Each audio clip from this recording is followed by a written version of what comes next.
You ready? We're good. There we go. All right. So first off, thanks for doing this. Had a lot of fun this season doing this project with you guys. Let's start off talking about, you guys just won against Penn State, the A-side did. What were some of your post-match emotions, knowing you guys beat Penn State for the first time in the modern era of the club, as you had said earlier? I'll start with you, Connor. Yeah, it was pretty cool. I had played them before and had lost, so definitely a good win. And I mean, everyone came together, so that was the most important part. What about you? My biggest thing was I was getting text messages from alumni that I played with when I was freshman, sophomore, junior, getting texts congratulating me on it, saying how big of a win that was. That was big. And then directly after, it just didn't feel real, just because we were told throughout the entire time I've been at OSU how good Penn State was. And so anytime I'm going to go play them, I just expect, we're gonna get beat up, we're gonna get a loss by like 30. And I come out and actually win that game and almost won it handedly by 10 points or more. Yeah. It was big, so. That's awesome. Yeah, I think just to go along with that, I think on paper, we were counted out from the start, not even just like the weeks leading up, but the entire season, years before that. I think it just shows that we can compete with these types of teams. Kind of like Joe said too, we didn't necessarily win by just getting by. I think we came out and made a statement for ourselves and proved to everyone on the team that, we're OSU Rugby, we're here to play, and I think against a team that is outside of the Big Ten that actually competes for varsity athletes and other accolades like that, I think it showed that we're a very solid team and we're going to be making a presence here in college rugby. Yeah. Can you walk us through some what are the preparations are during the week for like a big match like Penn State? I think preparation, it sounds cliche, but nothing really changes other than I think the biggest thing that we have been able to hurdle is just the mentality aspect of it. I think we have all the guys there willing to put in the physical effort of showing up, doing the grind of it. But I think when it comes to playing bigger matchups or even smaller, the consistency of nothing changes, keep getting through it, keep getting better day by day, practice by practice, even on the field, outside of the field. I think that's what creates that snowball effect. So when we're stepping on the field, teams that are on paper supposed to be, the team to beat us, it doesn't really faze us. What about you? One of the big change from this year from prior years is, like Josh said, looking at our team week to week. So this week we play Wisconsin, and we're not preparing for them any different than we did for Penn State. So just making sure that looking ahead, we know what our mission is, and that's to win a Big Ten championship. And so making sure that each week we get better and better, like Josh said. And especially this week, we're playing a team that's 0-7. They haven't won a game, and no one's really paying attention to that fact. They're paying attention to the fact that we're playing a team this weekend, not how well they've done and how maybe well we're going to play against them. Yeah, I'd agree with all that. Minimize mistakes, and then just know that we're building. We're trying to peak at the right time, so just trying to keep growing to the final game of the season. I know that when I moved here, I saw that Beekman Park was taken over by the hospitals. When they told you guys, when did you guys find out about that? When the Beekman Park was going to be a site for hospitals and rugby team was no longer allowed to play there? We knew the season before that construction happened that they were thinking about it. We didn't know that it was finalized until pretty much our last home game. That was when our coach told us, this is going to be your last game here on Beekman. I had played there for 3 years prior, or 2 years before that, so this was my third year playing on it. So it was really hard to take that in, especially since it was your home for the entire time that you've been here. Moving to the new fields though, being told by the alumni, like the older alumni, that was the first field that they actually played on when the club was created. And so, that's a big thing, especially for those alumni that played on that field and that was their home field. Bringing it back there and being our home field again brings a lot of emotion to the table for the entire club So I think it's very cool thinking about it now, but it's still something that kind of pains me not to have that home field. Yeah, that's pretty much it. I think that, when you play on the same field for 2 years in a row and you kind of build that progress with that team before, then you go to a year of not playing and then everything's completely flipped where we're not having the same routine, we don't have the same guys. A new field with a new atmosphere, with a new group of supporting cast players, I think it does make a difference, but having the narrative of it started here and we're back here makes the transition, I think, that much easier, and I think it's going to kind of just lay the foundation back for us to keep building on where it once started. Yeah, definitely new mentality. It was tough with because it's not just our field; it's all club sports field too, and all of club sports losing that field that we had at Beekman was definitely, we were lucky to have that field, and then happily enough we got new turf at Lincoln. It's a little bit different now, especially with you always got people running around and trying to like take your space, but we definitely work with it, and happily enough intramurals are somewhere else, so we're not getting kicked off like we were supposed to be. Yeah, and then what were some of the reactions, like, of the coaching staff and, like, other teammates? I mean, it's you kind of have to check yourself and realize that what's going in there. So like medical research and the amount of money that they bring in, that you can't really expect too much out of it. Everyone was not happy. Definitely Rooney, our head coach, wasn't happy about it, but I mean, you just gotta kind of take it with a grain of salt and realize like the whole scope of things. They were mostly just mad that we were getting our field taken away, and then they didn't have any real plan for getting us something else. We had to pretty much figure it out ourselves, which kind of sucked. But that was what they were mostly mad about, was that they were taking away our field and then not giving us any option for replacement. However, I do want to say about the Lincoln Fields that's better than Beekman Field, which I didn't think about until we started playing there, was how much publicity we'd be able to get, because people walking around campus, seeing stuff like that. Being on campus is a lot better than being on West Campus, is what Beekman was on. So we get a lot more traffic, a lot of foot traffic, a lot of people stopping by, saying, what is that? And then being able to talk to fans and realizing, oh, this is a rugby team that not seen the sport before. So that's really good for the club. So that's just something that I didn't think about until after playing there. Yeah, that's probably about it. I don't think that we were necessarily upset with the field change. I mean, that's something we can, wherever we can play, we're going to show up and do it and have a great time doing it and keep building on what we've already been starting. But I do think it came down to we worked so hard as a club team to compete with all these other teams, and I think, you know, something as easy as just, hey, we had a field, we fortunately had grass and turf, and then for that to be, I guess, almost in a way stripped, and then kind of like Joe said, nothing as a replacement. However, I wouldn't say one's been replaced with has been any less of a downgrade. I think there's been a lot of benefits.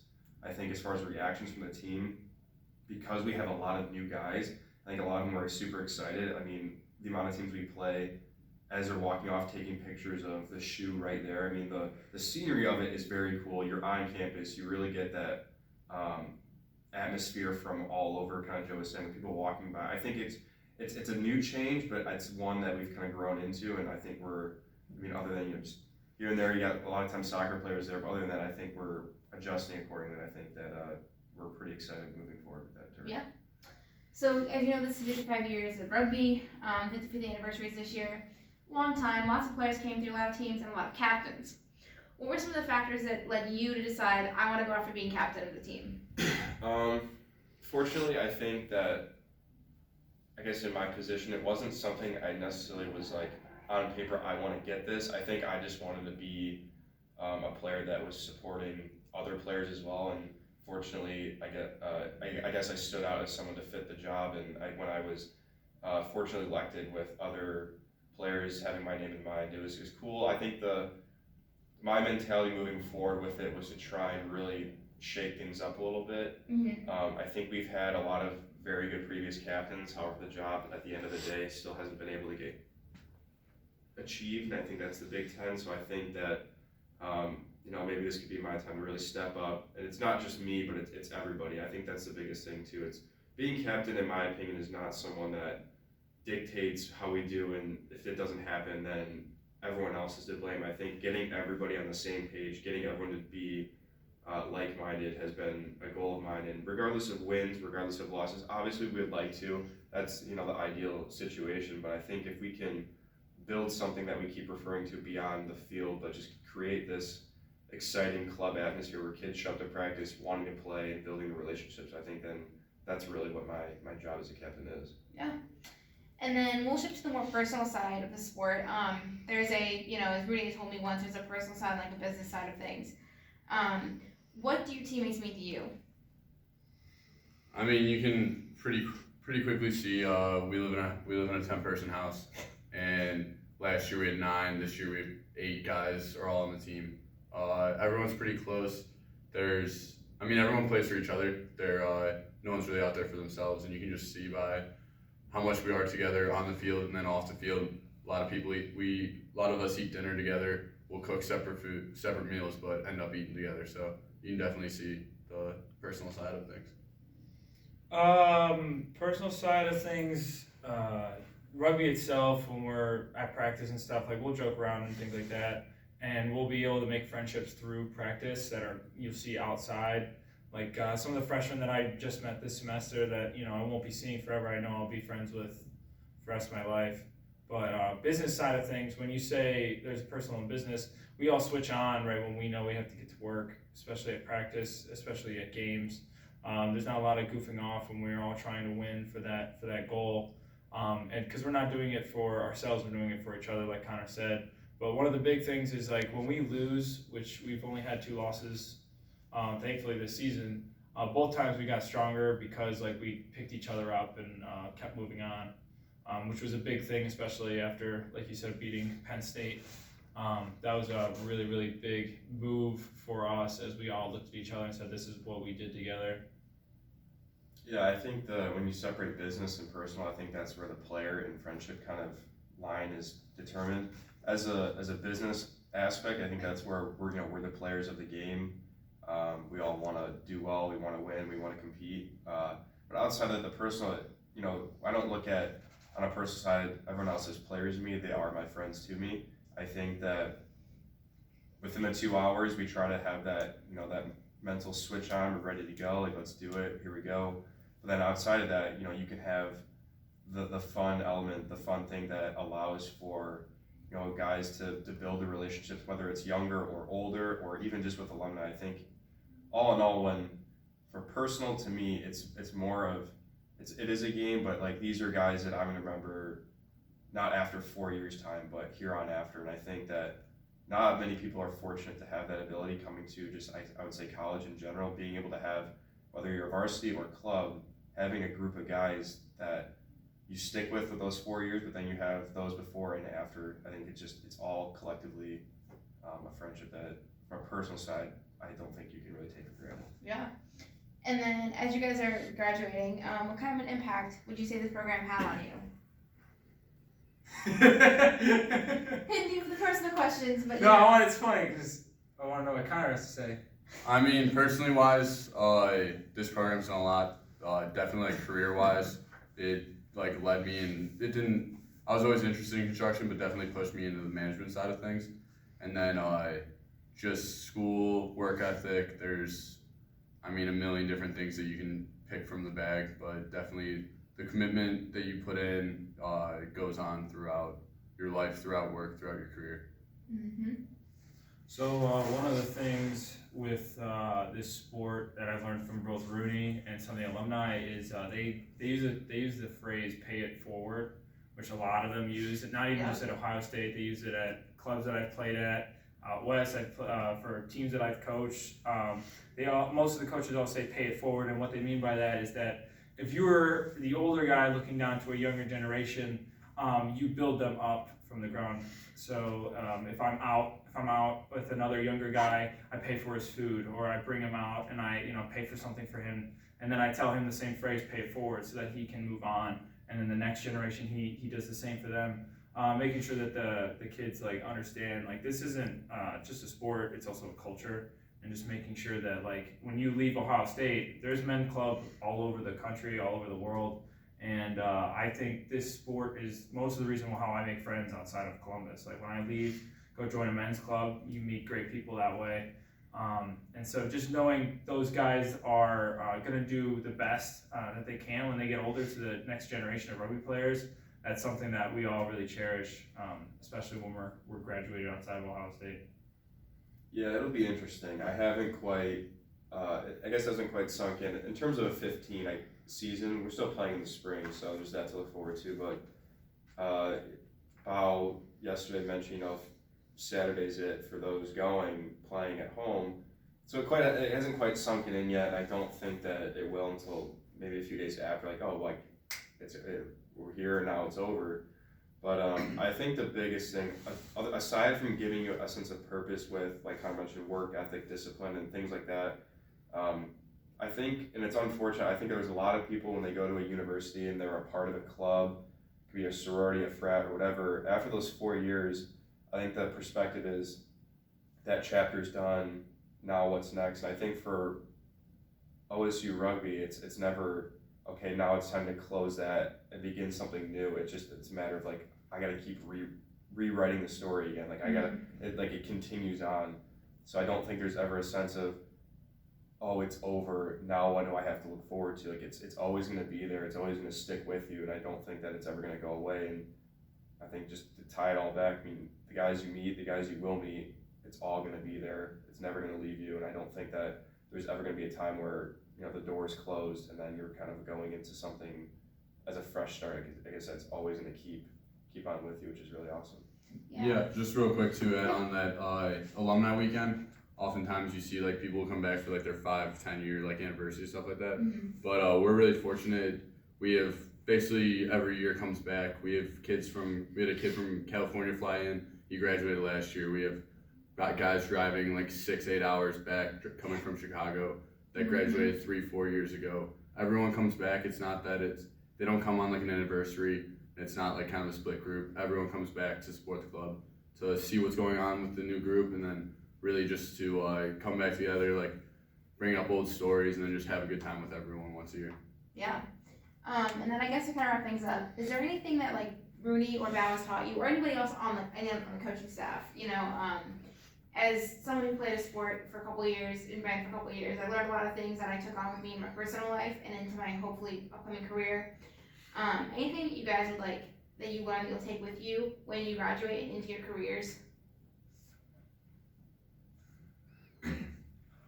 Well, most of it that I've learned from both Rooney and Bao, one of the big things is that no matter what like life gives you, you just keep pushing on. So one of the big things, you know, from my years, I've been to 3 Big Ten championships. One when I was a freshman, junior, and sophomore. And my sophomore year, we played in a pretty much like a mud pit. That's the equivalent of what you would say. So we went to Chicago, and it was a grass field, and it was below freezing. And so the field had froze over, and so the B-side played first and tore it up. And so the field got torn up and became just a mud pit. And we had beaten Wisconsin, who we were playing for the Big Ten championship, like 2 weeks before, and we beat them like well-handedly by like 20 plus. And we played that game and lost by 5 because of the situation that happened. And I just remember being so defeated and so sad, like we had beaten this team before, like what happened? And I remember talking to Rudy about it on the way home, and he was just saying, hey, like listen, this is the opportunity we had. We understand it wasn't the best, but we needed to take what we had and do what we could with it, and we couldn't get it together. We were focused too much on how shitty the field was. And I noticed that during the game, a lot of the guys were just complaining about how shitty the field was and not really, we're not playing well. And so that was one of the things that took away, is just like whatever life gives you, just you have to push through it and take what you have. That's another thing with our team that I've realized is whenever we practice, we do really great, but if it starts raining, we go to shit for some reason, for lack of a better term. And we've seen that when we played Tennessee, a team that we could handily beat if it wasn't raining that day, that we just complain about the field and about the atmosphere when we should really just be focusing in and locking in on what we have and what we can do with what we have. I would say, and this comes not only from Bao and Rooney, but I would also say Kat, Wes, and Weir. I think it comes down to just the idea of to challenge yourself and to believe in what you're doing. I think that a lot of guys, even when it comes to just signing up or just showing up to the first practice, or we've been talking about Penn State a lot. I mean, a month before that, we had guys filling their minds with doubt and verbally spreading that to other players. And I think that when it comes to situations, clearly our track record doesn't show much success at the Big Ten. However, every year we work our way back. We give ourselves the opportunity. And I think that it's a matter of recognizing the preparation you do, all this hard work and sacrifice we put in. And I think it's silly for us to go out and play scared or fearful of things, whether it's a team or just an obstacle in your way. I think it's a matter of how can you get thrown a challenge. If you fail, how do you get back up, continue moving forward, and not only do it, but do it in a way where you go beyond and exceed not only other people's expectations but yourself. I think that after Penn State, we surprised a lot of people, and I don't think it was necessarily the fans we surprised. I think people within themselves found that, if I just believe in what I'm doing, then I'm capable of a lot of things. And as fundamental as it is playing a sport or a game, I mean, you can apply that to finding a job, taking a risk, doing something. I think it's a matter of within your head, if you know what you want to do, your body will follow you. Just if you find a goal and you want to stick to it and you're prepared, to make the sacrifices, to give up Saturdays and not go party, but, go and be with, I would say, our so-called brothers and go play, it's a really cool thing. And these things don't, like I said, they don't just end, they continue moving forward. So I think it's just a matter of, if you want to go do something, make the sacrifices, put in the effort, and the reward will come, and the reward will be more than you can anticipate. And I think it's a very satisfying feeling. Yeah. More personally, especially from like Wes Weir, Cat, and coaches, it's you can make mistakes, you want to make mistakes, learn from them, clean slate it, don't think about it, and keep going. Sometimes you make a brash decision and do something you shouldn't have, but it's all about the next thing you do after that. So that's a big one. Yeah. Any final thoughts to wrap things up? Thank you for thank you Yeah, for of doing course. this. Yeah. I think it's interesting to see what you do. I mean, what happens in the next 2 weeks, especially since you're doing this before a Big Ten championship. It was wild because you got us before Penn State as well, and so we Yes. saw that turn out. So it'll be Yes. interesting to see how this works. I hope it turns out well. That's always the end goal, The cool Yeah. last sentence and the whole thing just being like, they won Big Ten championship by blah. Yeah. Cool That thing to is end it with. that is the hope. I hope you guys do well in that, obviously. And Thank as you mentioned before, the goal is to win out. So I hope you guys do win out. You beat Penn State. That was one of your goals you had, and you beat Penn State, obviously. So yeah, thank you so much. Thank you. Thank you. Good luck. And I think we're clear. Perfect. Cool.